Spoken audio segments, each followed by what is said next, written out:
Well, the government shutdown in Washington is now in its 5th day, and as it carries on, many are wondering its effect on everyday activities. This morning, we're going to look at travel, and with us is travel expert Mark Murphy. Mark, thank you so much for joining us. Thanks. Well, let's start with there's 15,000 FAA employees off the job right now. They're sitting on the sidelines right now. What effect is this having? Nothing in terms of day-to-day air travel at this point because they consider them non-essential. I think the big issue is 3,000 of those 15,000 are safety inspectors. They inspect maintenance facilities and they inspect aircraft after it's been repaired. So that's really, as time drags on, that's one of the big concerns. What's happening as far as the safety with flying? So this does not affect, talk about the TSA. Is this affecting nothing? So you'll get through TSA, and one of my recommendations is get pre-check so that you can actually get expedited clearance at the airports when you do travel. Okay, but in terms of officers or anybody checking passengers, good. You're fine. You're fine. You're totally fine. Okay, so let's talk about social media alerts. A lot of people rely on those when they're traveling. How is that being impacted? Well, what's happening is the government's not tweeting as much. So the question is, are you going to know those updates?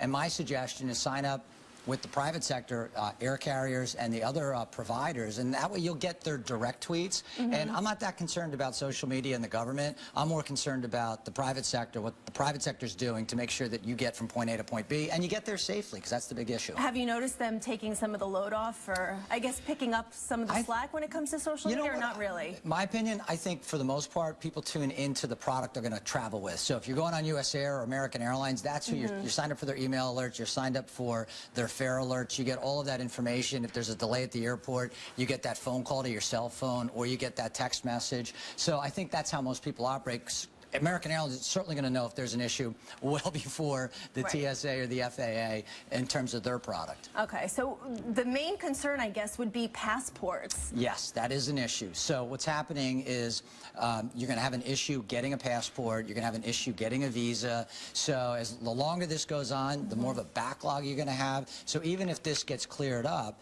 you're going to have some delays down the road. So my suggestion, make sure you work with a passport or visa expediter. There's one I just met with some folks that's called rushmypassport.com. So those types of products will, for $100, $200, $300, will get that done for you and will save you a ton of time, even when things are good. I really like those types of services for travelers. So if you are in an emergency, there are routes that you can take? Absolutely. You can get a passport turned around literally in a day. All right, Mark Murphy, thank you so much for joining us. We appreciate it. We do invite you to stay with CBS 2 and CBSNewYork.com for continuing coverage of the government shutdown.